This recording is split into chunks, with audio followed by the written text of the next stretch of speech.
All right, so tonight we've got Rob and Trish MacGregor here, and their website is synchrosecrets.com, and I think they both have their own sites within that. They're both authors of fiction and nonfiction, and I just finished the Synchronicity Highway, which was fantastic.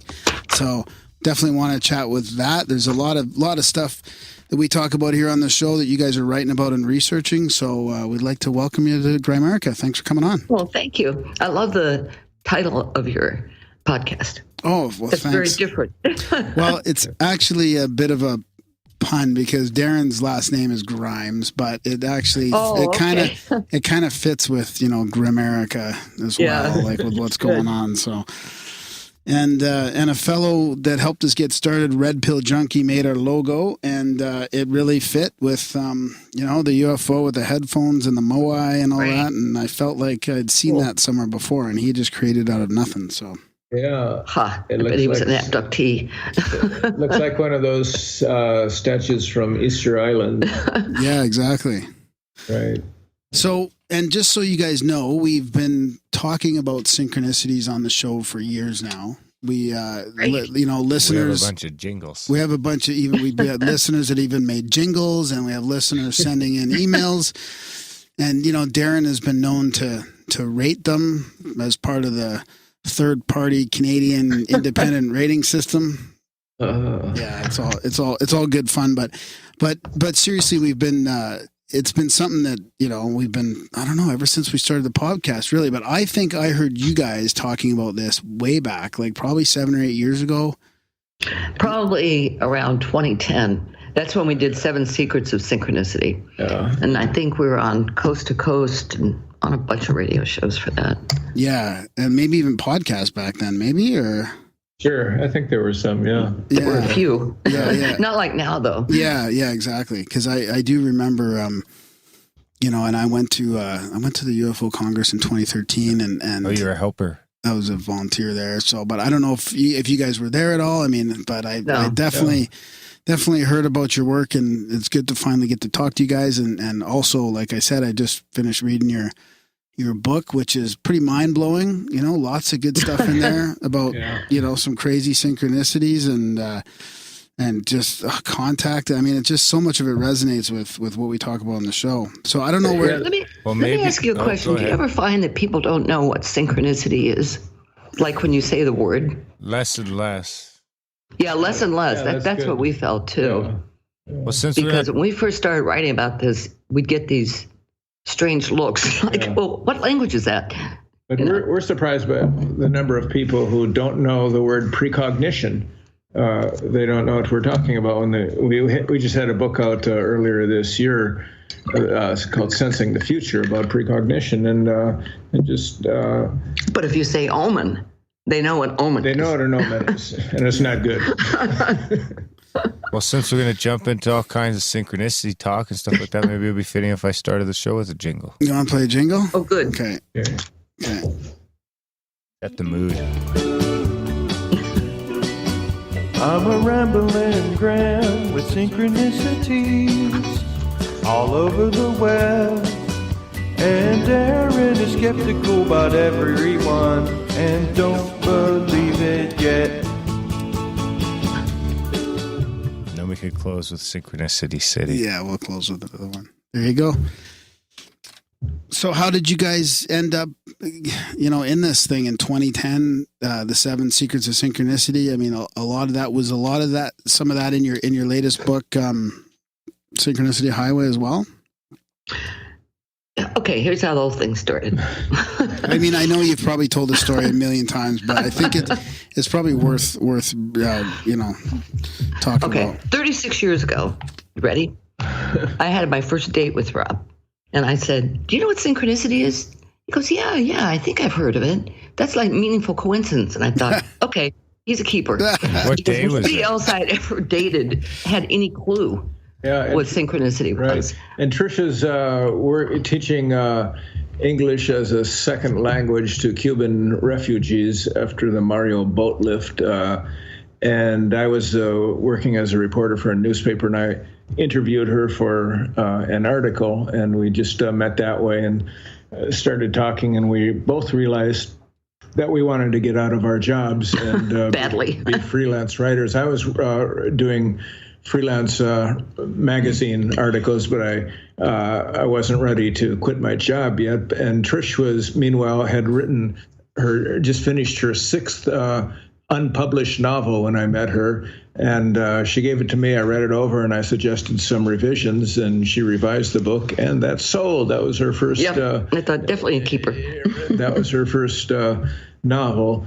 And so then we started getting into nonfiction as well, and we decided we would write a book on synchronicity. And we tried it, and we just didn't know enough at the time to be able to pull it off. And so we set it aside for 20 years? 25 years, I don't know. Long time. And now the synchronicity books just pour out of us. That's interesting. We have like 4 of them. See, what happened was I was in college, I had read Jung's memoir. And not long after that, a friend and I went to Europe. And so my one destination I just had to see was his castle on Lake Zurich. So we took the train to Bollingen, or however you say it. And the train was late, so there was a synchro here. Finally get into the town and walked to Lake Zurich. And who's in the backyard of the castle of this place he built? But his grandson. So I stood there talking to him for probably 30, 40 minutes about synchronicity and about Jung and, how the place had changed since he had passed on. Wow. So that was pretty cool. Yeah, that's very cool. So what happened in the 20 years between, did you guys also have synchronicities happen to you? Was there any kind of that type of thing going on before you wrote the book? Or yeah, there were. Okay, here's one of our favorites. This happened in 1987. So yeah, that was stuff going on. We had taken a trip to Venezuela, where I was born, and I think we went to the Gran Sabana, which is a place in the interior. And on the way back, we stopped at Maiquetía Airport to catch a flight back to the States. And this was at a time when a drug cartel was really prominent. There was a lot of drug trafficking between Colombia and Venezuela. So there were all these soldiers around with, big guns. And we're standing in line at the security. And the guy in front of Rob and me, has a briefcase. He looks, he's got a suit and tie on, looks very respectable, like maybe a disguised drug dealer. Yeah, he's a tall guy with a 3-piece suit, and just all he had was a briefcase. And he set it down on the table, and they tell him to open it up.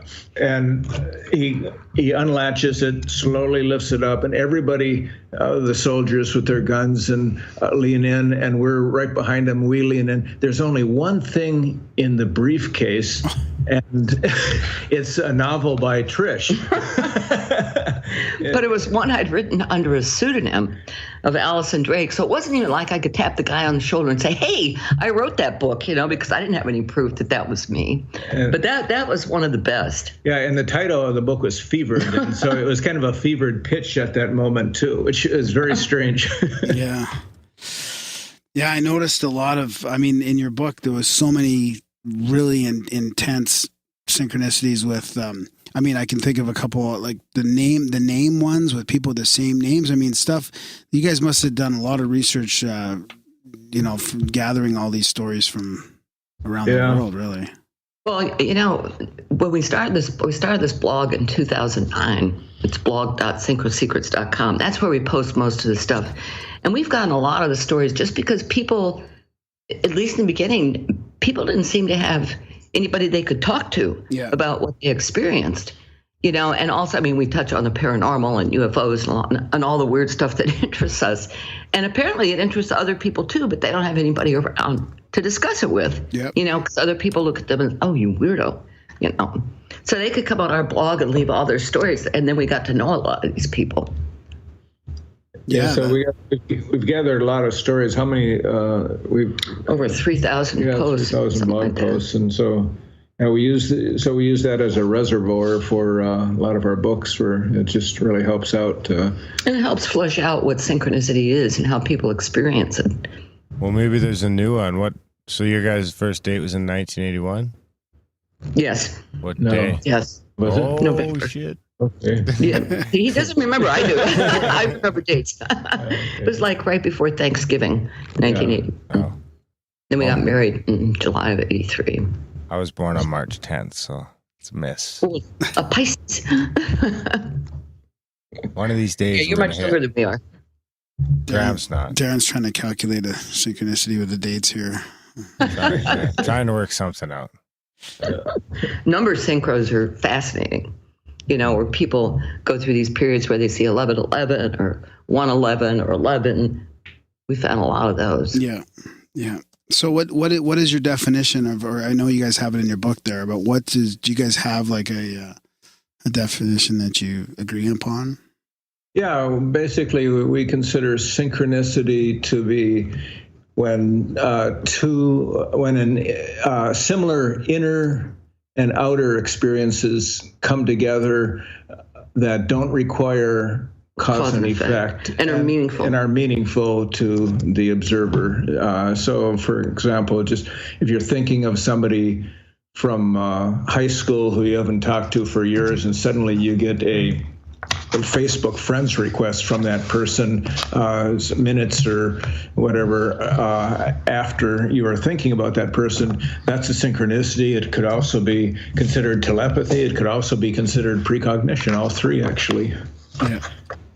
And we feel that, you know, most paranormal things fall under the umbrella of synchronicity. I mean, we wrote a book called Aliens in the Backyard about UFOs, abductions, and synchronicity because so many of the stories we heard involve some sort of facet of synchronicity. Do you have any examples of that with aliens and UFOs and synchronicity? Yeah, okay. Tell about there was a man in Montreal, outside of Montreal, Quebecois man, who had this experience that he had no interest at all in UFOs, and he thought that was something that was just out of Hollywood. And he felt that if there was such a thing, the U.S. Army or military would be telling us. Sure. So he was a little naive about that. But anyhow, so one morning he got up 5 o'clock in the morning every day to drive in 45 minutes to Toronto to his job as in an aeronautical engineering company. And so on this particular morning, his little dog would not go outside. He always lets him outside the back porch. And so he just nudged him with his foot and pushed him out and then stepped out. And then he noticed these strange lights, beams of lights, like 9 beams shooting down in the field, the farm. His house has a backyard, and then there's a farmer's field behind his yard. And he was staring at these beams that were coming down, but he couldn't see it was dark, and he couldn't see what the beams were coming from. But then they started moving slowly in his direction, and so he said he ran inside to wake up his wife. She said, "You got to see this. Take a look at this. What is this?" So she comes out, and she says, "This is what I saw 2 weeks ago on my way home from work, something very similar. It looked just like this. And I told you about it, and you just nodded. You're watching television. You nodded yes. You weren't even paying attention to me."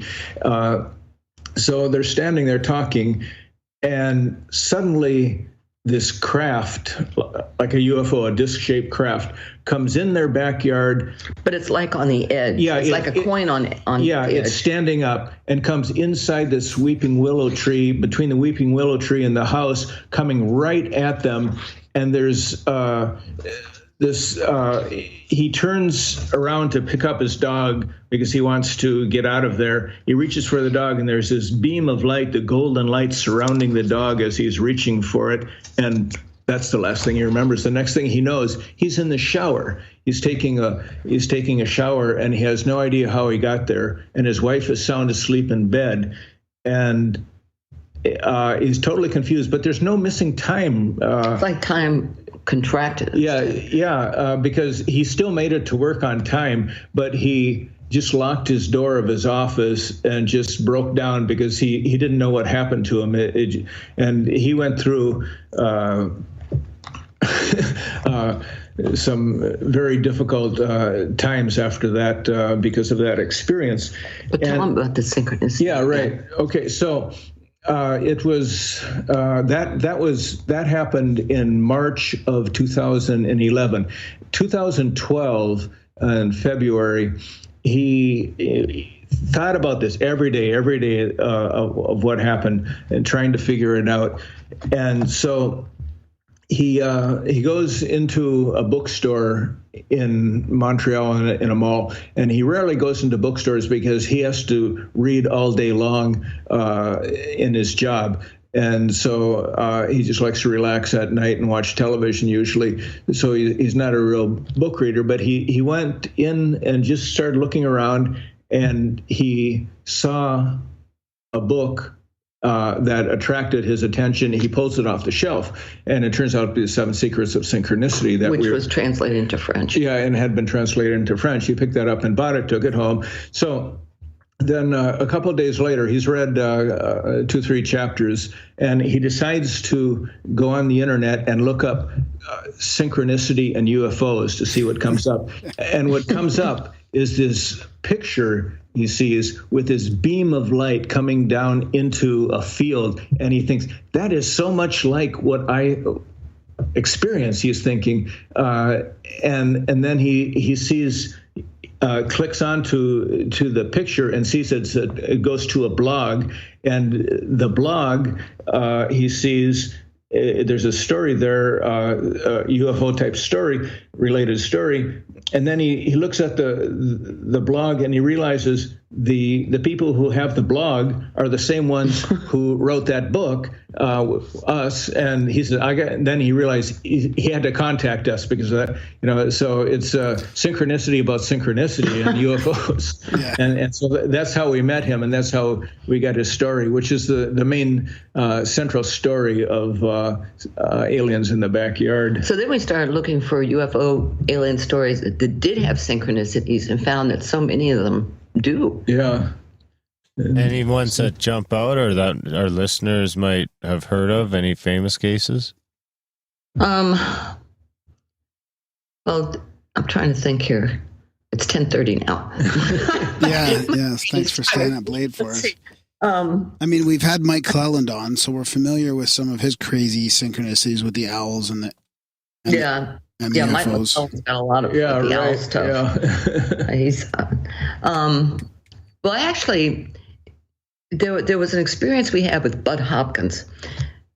For a while, we were doing freelance writing for Omni magazine, and we did it for that red section, which was called Antimatter. Yeah, you might not know that magazine. It's been out of print for a long time. I remember it because it had a UFO segment in it in the early 90s, and yeah. I was looking forward to every issue that came out. This was in probably the mid 90s, and then it stopped after, and I was like, why did it stop after it went into all this UFO stuff, and then it stopped? Yeah, I was so bummed out when they took it out. So you don't see that in a science oriented magazine, so that was unusual. So that's who we wrote for. Yeah, and we wrote in those red pages about the UFOs. I bet you I've read a lot of your articles then that I didn't even know. Yeah, you probably did. We used to cover the UFO conferences. Yeah. That's what they wanted us to do. So we thought, sure, we'll go. So we met Bud Hopkins at one of these.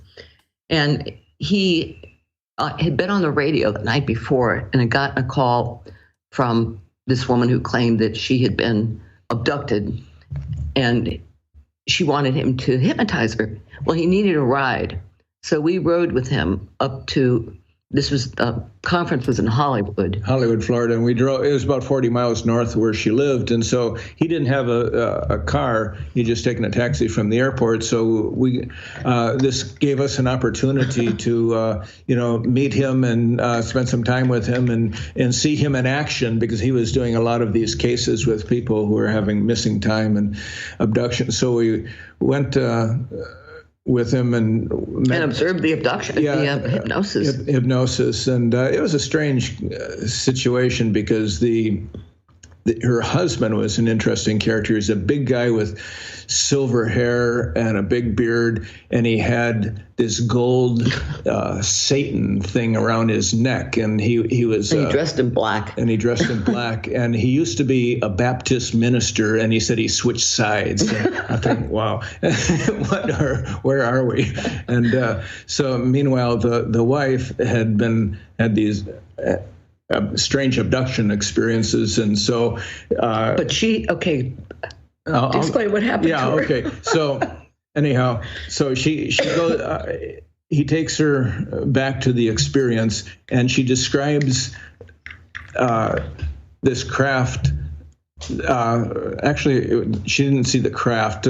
These beings came into the house, 3 of them, and they just levitated her right down the hall and somehow right through the wall of the house.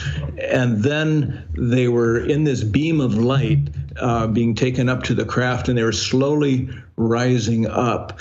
And she could look down and see the surroundings. And she lived right near, at the time, where the National Enquirer was very near her house. And in the every Christmas, the National Enquirer would have this really extensive Christmas display with a huge Christmas tree. A huge Christmas tree and a train, and it was a real attraction.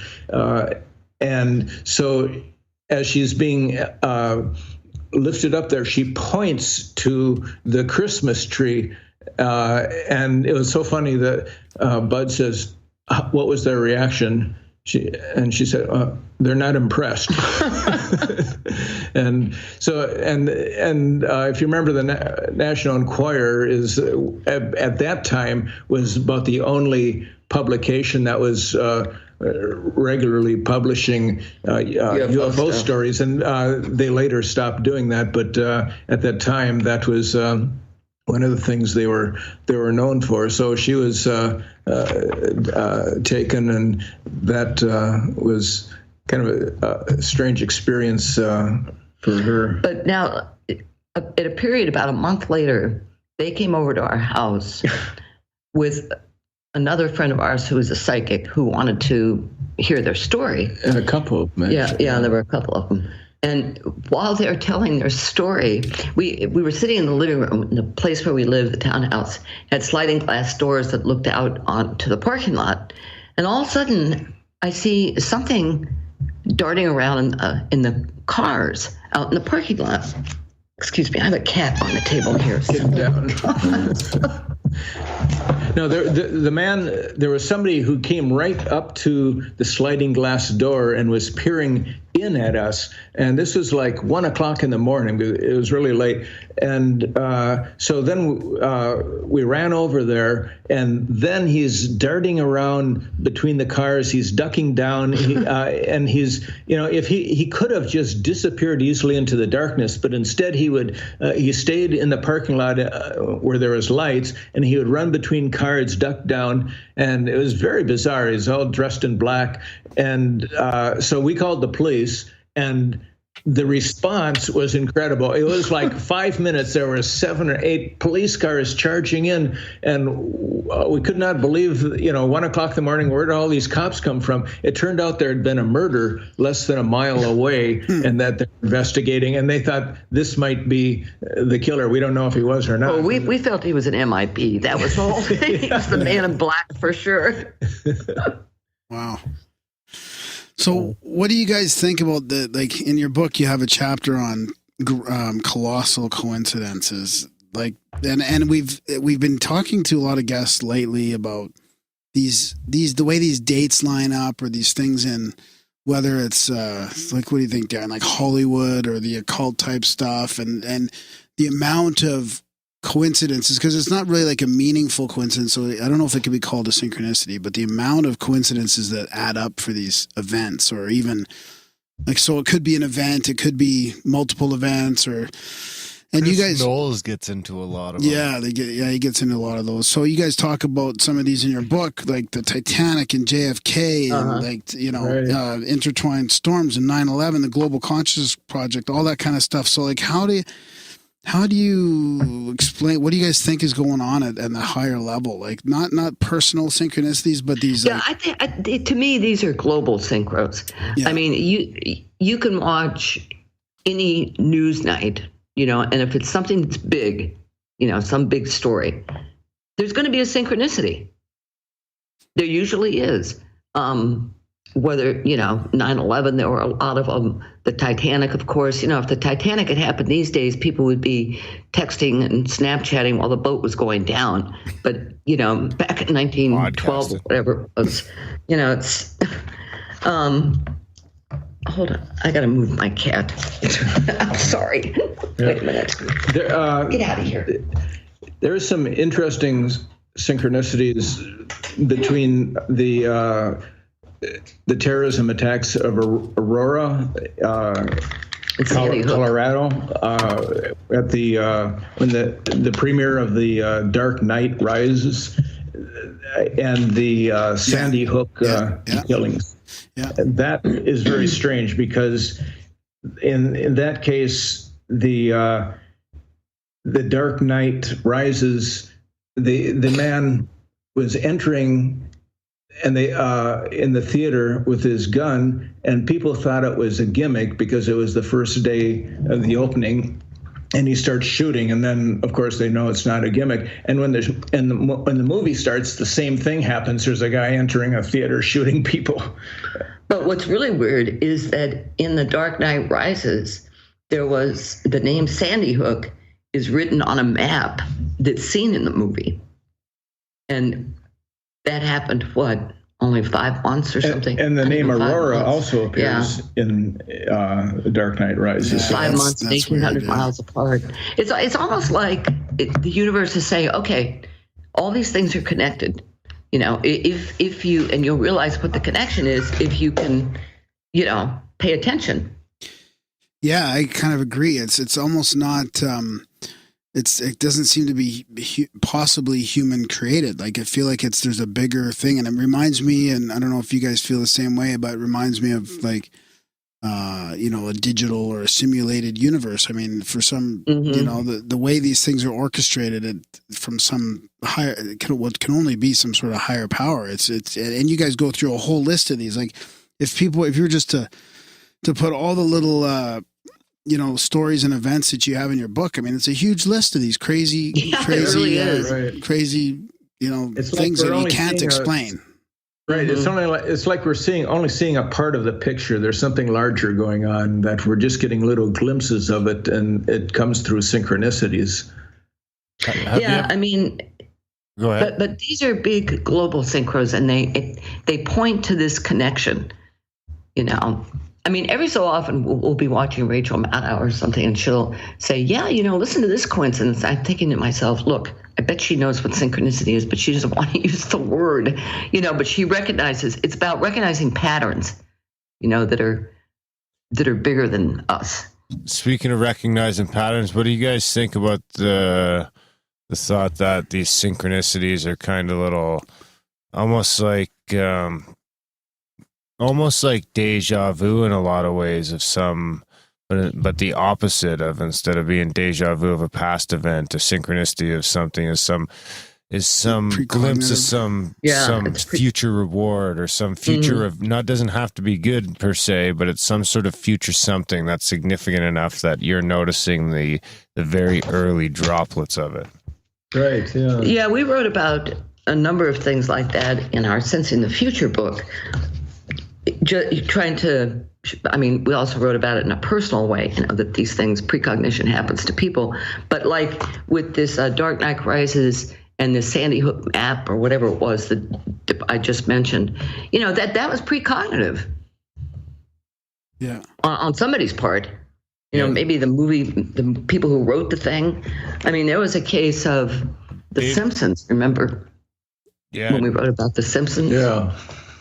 Let me find this. David Charles Plate has done a good job of like highlighting some of the crazy alignments he's found between music albums and movies, and it's like there's no way that these people were all in cahoots to make these things line up, and he's just like, it's fucking insane.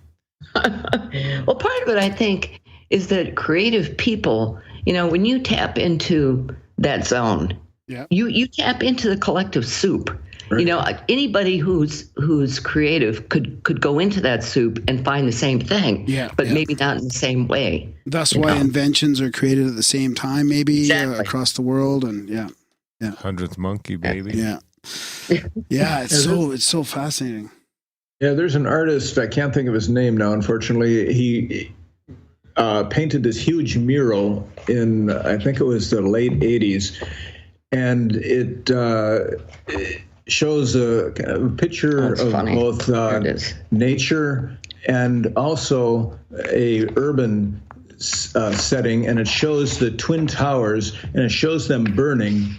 And at the bottom of it, it shows an image of a man who looks very much like George Bush with a terrorist standing next to him. And then there's a penis sticking up out of the ground that is Dick Cheney. Circumcised? I don't know. It is the most bizarre painting, though. But it's almost like because of the weight of that event, it almost feels like there was more artists and creative synchros, like from all the movies that had some weird thing in there about 9/11, and all the art and the Simpsons and album covers. I mean, it's almost like because of the gravity of that emotional state or something, that more people picked up on it precognitively.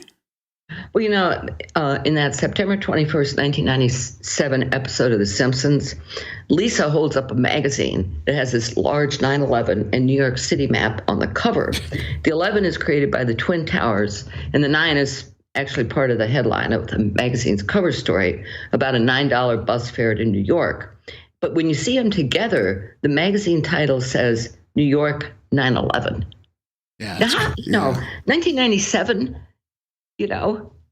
that was 4 years before. Yeah. So it's the thought that an event that big would just have these crazy, significant ripples. Yeah. And people tap into it. And the number 11, of course, looks like the Twin Towers, and there's so many synchronicities related to that number. New York City has 11 letters. Afghanistan has 11 letters. George W. Bush has 11 letters. New York is the 11th state. The Twin Towers forms, like I said, the number 11. The first plane crashing into the Twin Towers was Flight 11. And Flight 11 was carrying 92 passengers. 9 plus 2 equals 11. It goes on and on. Just it's mind-boggling. Yeah. So do you think the UFO connection to synchronicity could have something to do with synchronicity being humans sort of noticing these consciousness, I don't know what you call them, almost like murmurs? David Bohm, he theorized that you have the implicate order, which is the underlying order of everything, and out of that comes everything, space, time, and it unfolds into the explicate or the external order. And what I think is that synchronicity is along the border. Right along the border. Between those two things. It's leaking through from the underlying reality and giving us hints. Synchronicities help to expand our awareness. If we're aware, if we're awake. So it's almost like this is what I've been thinking of too since you guys have been talking, is sort of what Darren mentioned. So maybe UFOs and this other dimension, because you mentioned paranormal as well. I mean, you could probably lump a lot of this stuff as being on that border as well. I think so too. Yeah. I mean, Whitley Strieber believes that a lot of the aliens actually have a very deep connection with the dead. Right, and I've often, there's a lot of cases where people who have abduction experiences see people they know who are dead. Yeah.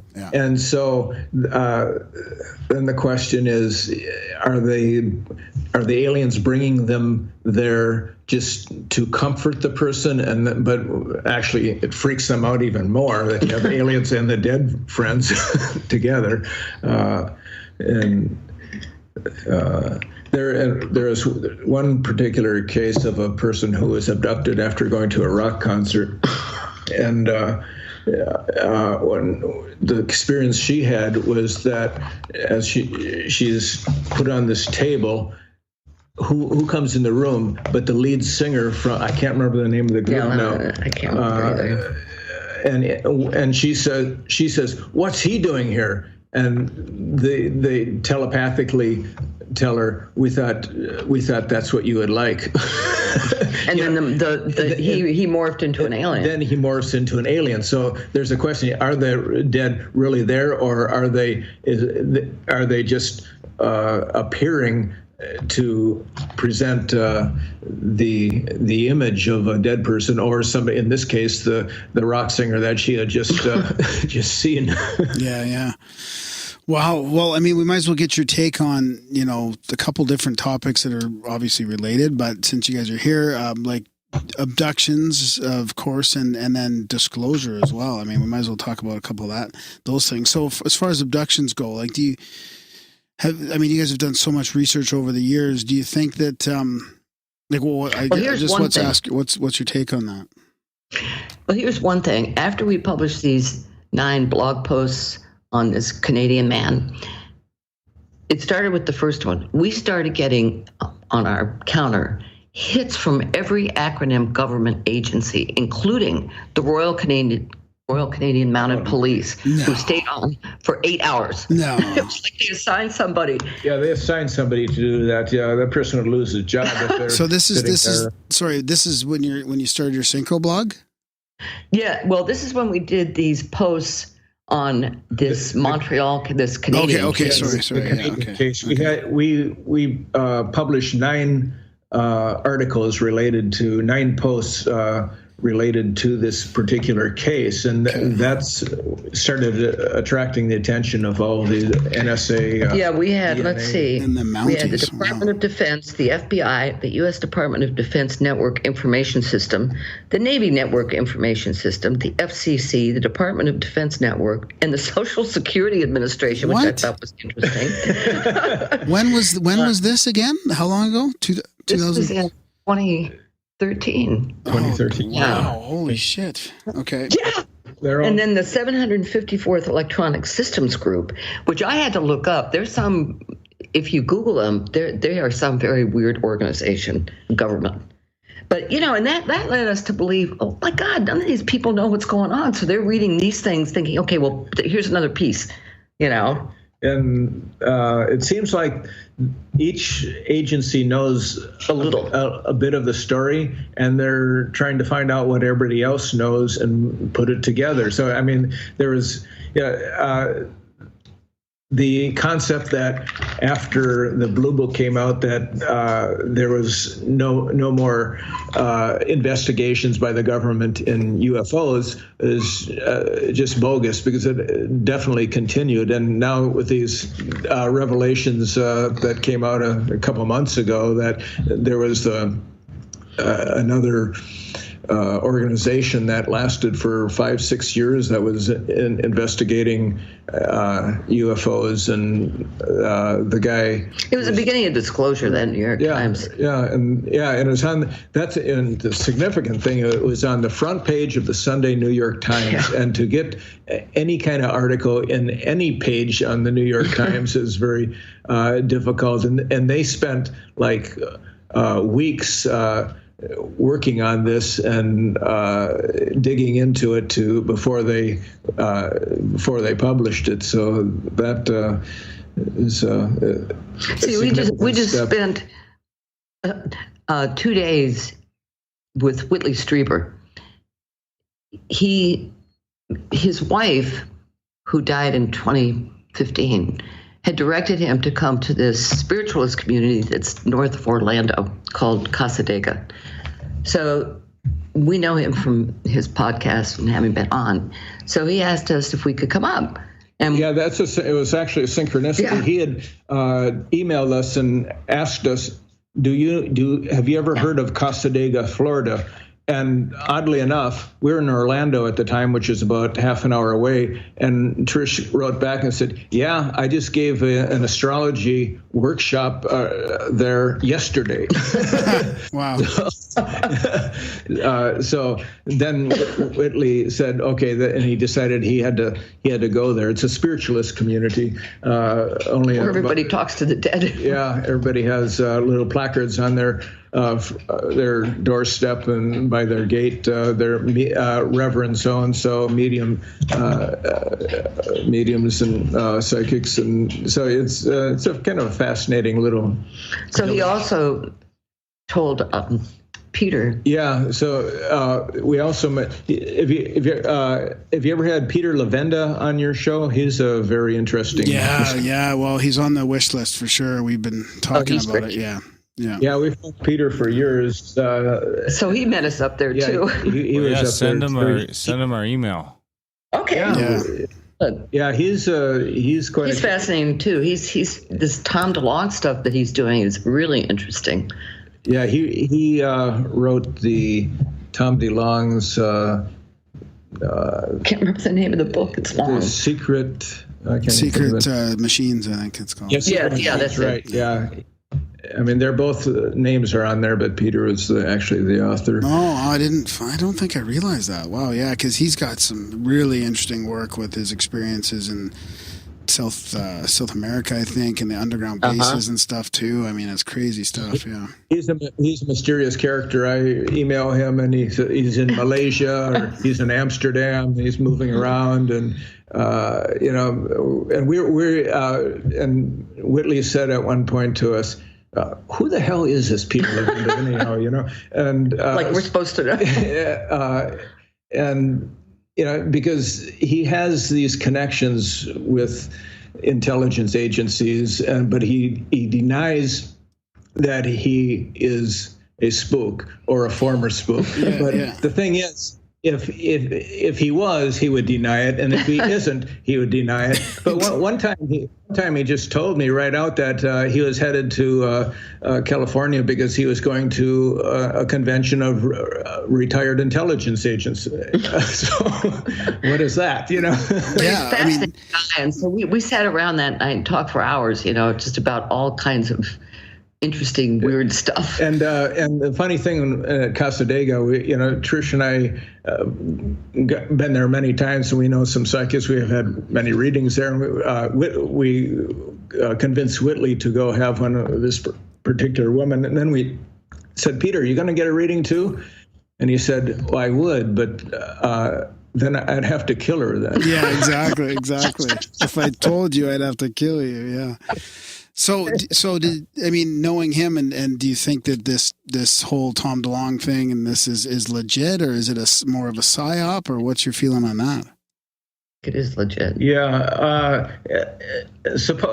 Supposedly DeLonge has been cut out now. I don't know what that means, but he was I think last year given an award as the ufologist of the year by somebody, and for his work, and he put this together with a lot of he was with John Podesta. Yeah, he and Peter, and when they were working on this book. So a lot of government people, former government people that, and who is the scientist? Hal Puthoff. Hal Puthoff as well. And so it's amazing, that the connections he was able to make, going from Blink 182 to UFOs and.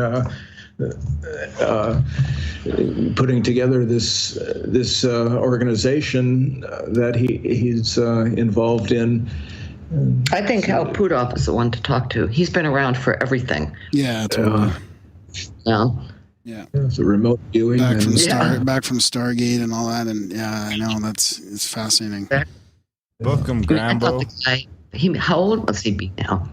95 or something. He's ready to come clean. Yeah, he's been on the wish list too. Yeah. I gotta get him. Yeah, so I mean, okay. So getting back to the question on abductions, because you guys started out by saying that Montreal that happened, then all these agencies are following you guys, or at least peeking in. So does that give you a sense that there is a MyLab aspect to most abductions, or do you think it's kind of an ET thing? Like, do you have a stance either way on that? I think it's a combination. Yeah. We have one story. I don't know if it's in this particular book. I think it might About be in Connie. Aliens in the Backyard. About It's Aliens in the Backyard. Yeah, where this woman was in the process of moving from. Where was she moving from? From Georgia. From Georgia to St. Augustine, right? From around Atlanta to St. Augustine. And so her husband was... What a beautiful town, St. Augustine. Yeah, it really is. Yeah. Okay, this was November 9th, 1981. That's significant. That's about the time I met you. I didn't realize that. Oh, yeah. Yeah, okay, she was making that move. Her husband was driving the truck with all their belongings. She was following it in this, what kind of a car? It was a Regency Oldsmobile sedan Huge. with a V8 454 cubic inch engine. In other words, big. Yeah, and fast. And she was with one of the sons. One of her three sons. And so driving along, and she's in Florida. On I-75. Right. And somehow she... No, they were about 100 miles south of Atlanta, near Macon. Hardly any traffic. It was dark. And suddenly she realized they weren't on the interstate anymore. She and her son were driving on a strange grid of roads, with no buildings in sight. She didn't see anything she recognized. She was really tired, but she kept driving. The next thing she knew, she and her son were on their knees outside their vehicle on a black asphalt tarmac near airplane hangars, sobbing hysterically. Circling overhead, I'm reading from the book, were several noisy helicopters and 3 round, softly grumbling spacecraft. In front of her and her son were a group of grays and several military men in fatigues and heavy boots who held what she described as massive-looking assault weapons.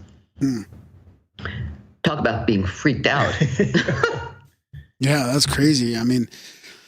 But having said that, it doesn't mean that they're ET, I guess, right? Some people would say they could be fabricated. I don't know if I don't know where I stand on the whole thing myself. Maybe the whole thing's fabricated. Yeah. Maybe it's like trying to make your way through the Matrix, the movie. Yeah, exactly. You don't know. Yeah. But for her, the military people threatened her, but she was sobbing so hard she didn't understand what. I guess they were saying, if you ever tell anybody what happened, we will, whatever, kill your family or whatever. But then the next thing she knows is that they're driving this grid of roads again, and they come to like a convenience store. And so Connie runs into the convenience store and asks the woman how to get off it was an air base. And the woman said, well, you get off the same way you came in. It was Warner Robins Air Force Base. And Connie didn't know how she got in. So at some point she got out again onto I-75. And by the time she and her son made it to St. Augustine, her husband thought she'd been killed or in a car accident or something, And this is in the days before cell phones, so it's not like they could contact each other. But anyway, there was a period of missing, I think, 3 or 4 hours. Mm-hmm. And when they got to St. Augustine, Ted was ready to call the cops and, send out the battalions to try and find them. But her story is strange. She's a lifelong abductee, whatever that means. Exactly. We had another contact with another man, Quebecois man from Montreal, who listened to us on Coast to Coast talking about the other man, and he is somebody who has had these encounters since he was a child. The first one he remembers when he was at his grandparents' house. He was riding his tricycle in the basement around when he sees the basement window. He stops, and there's these legs that are in these silver encased leggings, and then there's a beam, and that's the last thing he remembers. But just he was totally fearful after that. He would never go down in that basement. So he had a number of different experiences throughout his life, and so one morning he woke up, was feeling terrified and just overwhelmed by this impending sense of doom, and his blinds were closed, but suddenly the room was just inundated with white light, and the next thing he remembered, he was pinned to a vertical table in what looked like an underground cavern with a rocky ceiling and rocky walls, and there were other people who were also strapped to tables in the room, and they all appeared to be unconscious. And then these men in lab coats, humans, and also small, milky, beige-colored beings were moving about, and two men with weapons were standing not far from him. And one of them, what he calls the little bastards, aliens that was right in front of him, and a voice in his head said, "You are not to speak of this to anyone." So it says, I felt my head being pushed down, my chin was driven into my chest, and I felt the back of my neck being stretched to its limit. I won't, I promised, he answered. And the next thing he remembered, he was back in bed. It was 3:30 a.m. So he's had an experience like this over and over. So I was collecting his experiences and going back and forth with him on email, and suddenly he said, "I can't talk to you anymore. I've been getting strange telephone calls from all over the world where people just hang up on me, and I don't know anybody in these places, and maybe I'm being paranoid, but I'm just cutting this off. I can't talk to you anymore." And that was the last I heard from him. Wow. Yeah, sometimes people are just too scared to go on, you know. And he was not a happy camper. He wasn't a so-called experiencer, the people who actually enjoy being abducted.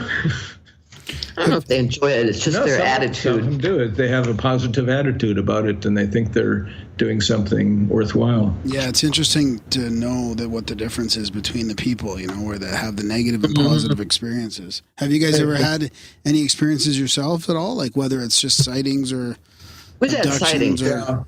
We had like 3 sightings last year. One was over Barnes & Noble. Yeah. We'd gone inside, and I'd found a UFO book, and we come outside with the book, and I said, "Hey, Rob, what is that?" And we look up now. There's other people in the parking lot. Nobody's looking up. Yeah, it's this bright light several hundred feet right above us, and we can't see what's behind the light, and there's no sound coming from it. It's not a helicopter. It's just there and shining down. And so we stood there 5 minutes or 10 minutes or just watching it. And then Trish said, "Oh, I want to go over to the drugstore." And so I drove just like a block away to this drugstore and parked in the corner. And so she went inside. And then I see the light hovering over this golf course, and it was just like there was one window through the trees where I could see the golf course, and there it was. It was like it was appearing just for us. I don't know why, but we're here. Yeah, and then we had another case. Oddly enough, that this is a synchronicity. It happened in the town of Jupiter, Florida, and that was this.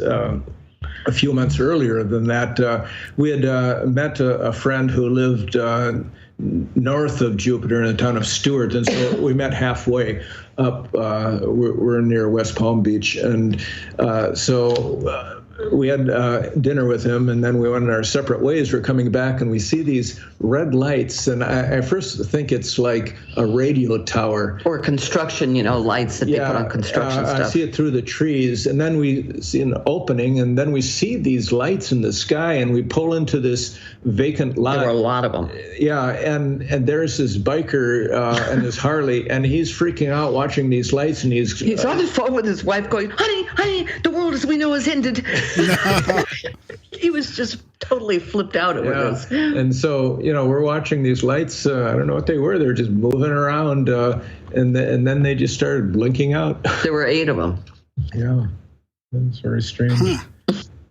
So So what do you guys think over the last 20 years, 10 years, things have changed a lot. What are your hope? Do you have hopes that, it's going to continue? Has it opened up quite a bit? People are becoming more open. Yeah. People are becoming more open, which is really important. Instead of abductees remaining quiet and suffering in silence, a lot of people are stepping forward, and that's good. Yeah. In the 80s, it was hard to talk. It was hard to talk about this stuff. I mean, we had an interest in it, and but we were spurned. But now it's just a lot easier to present this information. And I have hope. I mean, that Leslie Kean thing in the Times, that's a huge step. Yeah. Yep. Yeah, it's just people are still, like, the UFO community itself seems skeptical now. Like, they're the more skeptical ones than the mainstream. Like, I have all these, a couple friends that are like, oh, I believe now because they saw it in the New York Times, and it's It's just like Roswell. The UFO people, a lot of them don't believe it, but people who don't have a great, interest in the UFO field, if there's anything they know about and believe, it's Roswell. And yet, Joe McMoneagle, we have an interview with him in the Synchronicity Highway, where one of the things we asked him was, have you ever remote viewed Roswell? And I mean, his response was, yeah, he has, and it didn't happen there. Yeah. There was elsewhere, Corona. Yeah, Corona, I think it was. Let's see. I think like 50, 70 miles. He says, I don't believe it ever happened. It's my belief that the real crash was a two-part crash that took place in Socorro, New Mexico, approximately 170 miles west-northwest of Roswell. It's actually almost due west, just south of Albuquerque, and just north of Truth and Consequences. A crash occurred there that is almost never referred to. If someone brings up the crash at Socorro, almost without exception, Roswell becomes the front page news. They use Roswell as a distraction to draw people away from the crash site at Socorro, which I believe is the more important crash site. Mm-hmm. And Joe was remote viewer number 1. He's good. Yeah. I've heard him before, and fantastic guy. Yeah. So you have hope for the future in this field of all synchronicities, UFOs, abductions, all that. The truth will keep leaking out, drip disclosure, and people will continue opening up. I sure hope so. It's more interesting than hearing this Trump stuff every day. We live in a world that's just 24/7 Trump, and so it's a nice distraction. But the problem is, this is the real stuff. But the problem is, it's not the real stuff for the mainstream media or science. Yeah, exactly. So they're still just blowing it off, Yeah, that's kind of my point. Is I could care less about the I do care about the media because it's just such a joke. But it's the scientific community and academia that frustrates me because it seems like they're just part of the problem. They're a big part of the problem. They just ignore all the evidence and stuck in their little materialist paradigm here. Where we're a schizophrenic society. We're living in, where people have all these experiences, all these sightings that are unexplainable, and a lot of people aren't dogmatic about what it is, but this, and then we're living in this crazy scientific paradigm, materialism, where, none of this is possible. Like, it's got to break open eventually. Yeah. Well, part of the problem is how prominent skeptics are. That's exactly. Like this Michael Shermer. I mean, the guy who started Skeptical Inquirer, man, he thinks that synchronicity is just total bullshit. Yeah. Until he experienced a really powerful synchronicity himself. And then he had to have a real. He wrote a column in, I think, Scientific American about his own synchronicity and spirit contact, basically story. Is that the one through the radio and all? Yes, radio that was on. That was from his new wife's owned by her grandfather, who she really missed, and she was getting married. And she was all, didn't have any family with her. Right, and I think she was European, and so far from her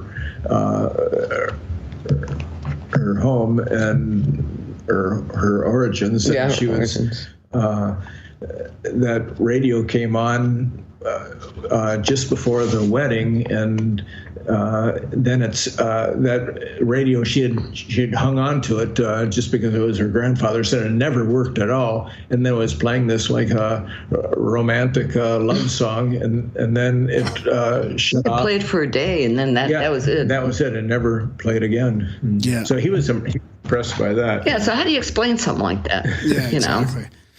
Yeah, that's the problem. I feel like they're propped up. They're propped up by the media. People, there does seem to be a power the powers that be that want to just keep us down. Without realizing that there's more out there. I mean, I feel like there's only a matter of time before the internet and a bunch of these shows and stuff start breaking it open. Fucking PTVs. Well, I think shows like this do help break it open. It gives people an alternative.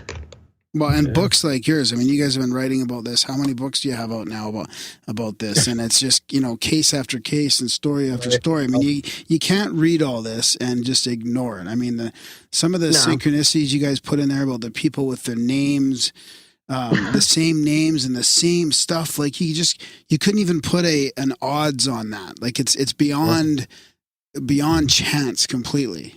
See, if you included that in a fiction novel, the editor would say nobody will believe that. Right. There's another good story of synchronicity related to UFOs when we couldn't think of them when you asked her earlier. But here's one. So Bruce Kernan and I wrote a book called The Fog about the Bermuda Triangle, and now we have a new book out called Beyond the Bermuda Triangle. But anyhow, this was how many years ago was it when we went to Andros? Yeah, 2009. Yeah, we were invited to go to Andros Island for UFO hunters to be interviewed, and they were doing something that touched on the Bermuda Triangle, but it was more about ATEC, the Atlantic Undersea Test and Evaluation. Very strange place. It's a secret Navy base. Yep. It's got a bunch of helicopters and everything too. Yeah. Right. Yeah. And you won't believe the story. The story is incredible. So we were Bruce and I were interviewed on the beach there, and then Bill Burns, who is kind of the head of the chief of the UFO hunters, said, okay, we've been trying to get a hold of the commander and get into the base and have an interview with the commander and ask about the UFOs, why this place is called the Underwater Area 51, because most of the base is actually underwater, 60 or 70% of it, and their submarine base there. And so he said the producers have called, and not only do they say no, they don't say anything. They don't respond. So let's go there and go to and see if we can get in and see if we'll bring the cameras and sound and everything and see what happens. So we hopped in this Jeep and drove over to the base, and we stopped about I would say about 50, 60 yards from the gate. And we all got out and got the equipment ready to approach the gate. And so suddenly, a couple of strange things happen. A black helicopter rises up from behind the gate and comes up and hovers up right above us. And then two cop cars come up and approach the gate. Instead of pointing at the gate, they come in sideways, so they're nose to nose, blocking the gate. And so we had started walking in that direction. We have the cop cars blocking the gate, and we have this black helicopter above us. And Bill Burns stopped and says, I don't think we're welcome here. So we retreated and left.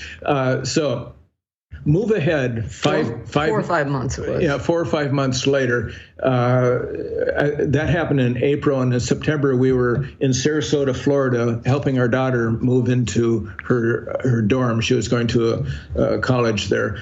And so that evening, after we helped her move in, Trish and I decided to go downtown Sarasota and to a restaurant and see what was going on in the downtown.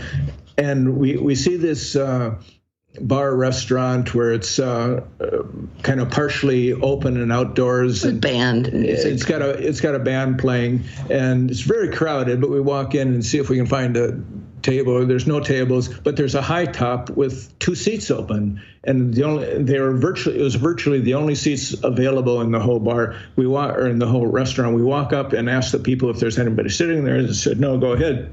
So we sit down, and the band is playing.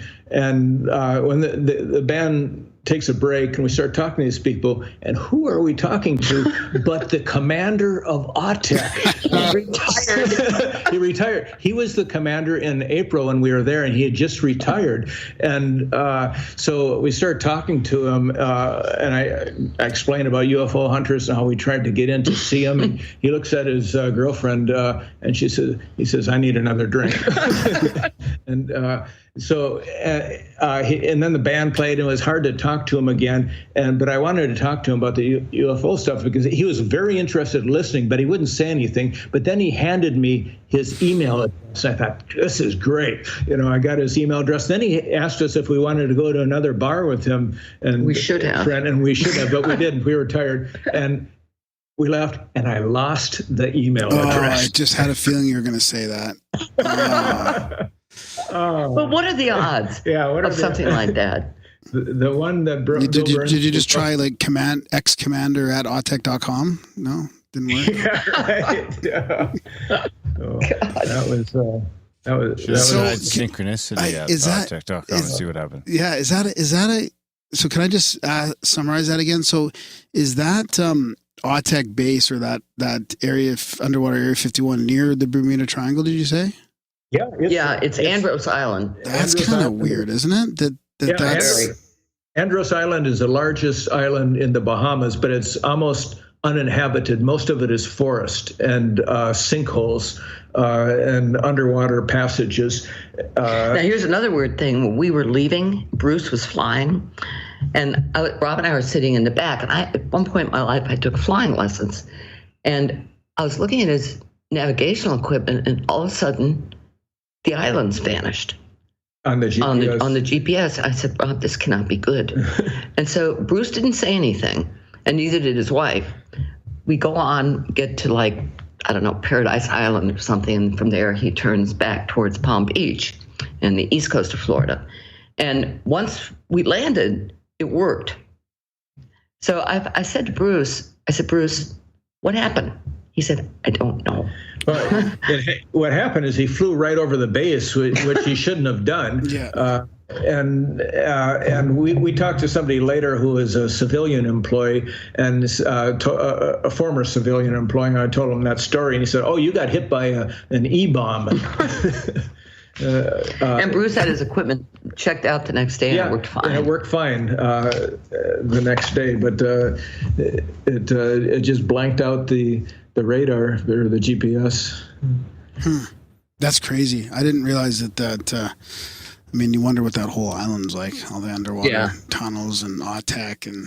Listen, I went around every place we went on Andros. I asked employees, "Hey, what do you know about AUTEC?"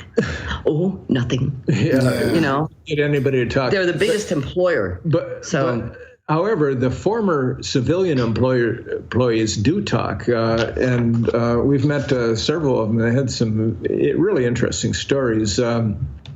One of them talked about being in a submarine when suddenly all the electronic equipment went crazy, went out, and for like 3 minutes, and then it came back on, and they discovered they were 100 miles away in the tongue of the ocean, which is 6,000 feet deep, from where they had been 3 minutes earlier. It was an impossible shift of locations of the submarine. And another guy was on a ship when the radar picked up that there was an island out several miles out in front of them. It was an object the size of an island. An object, they thought, it was an object the size of an island. It was like a mile across. They're moving towards it, and it's in a place where they're in the tongue of the ocean, where it's 6,000 feet deep. There's no islands out there, and they're moving towards it, and then suddenly it just sinks down and it just vanishes from the radar. And they reported it. They had the radar checked out. The radar is working perfectly fine. And we heard there are a lot of stories like this. Yeah, you wonder if it's one of those portal areas, that it very well could be. Yeah, and some kind of undersea UFO base, possibly that Autech has something to do with. It's they call it a secret base, and it's not secret because you can find it on Google Earth, but what they do is what's secret about it. Yeah, exactly. Yeah. Because they say they work with torpedoes and recovering torpedoes and practicing. And when was the last time the U.S. military shot a torpedo? Yeah. I think it was the Korean War. Yeah.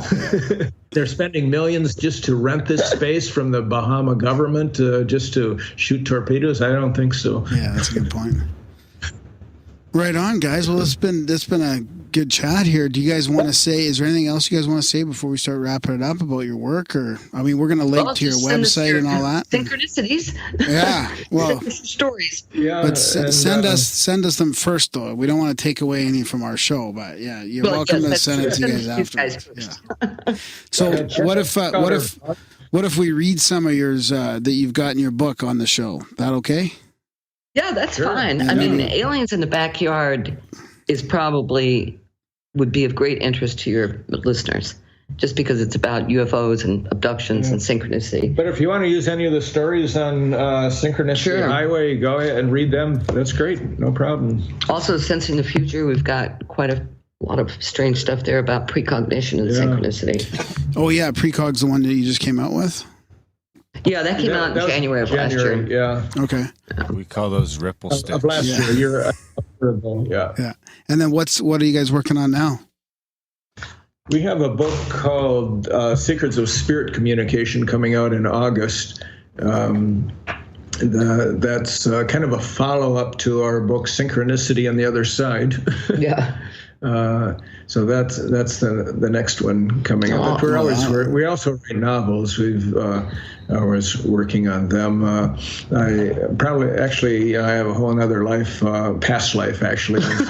I wrote 7 Indiana Jones novels for Lucasfilm and Bantam Books, including The Last Crusade. That was in my past. Nice. Yeah, well, that's good. You guys should keep in touch and let us know when that spirit communication one comes out. Sounds really interesting. There's some great stories in that. That also involve synchronicity. Yeah, of course. Don't tell.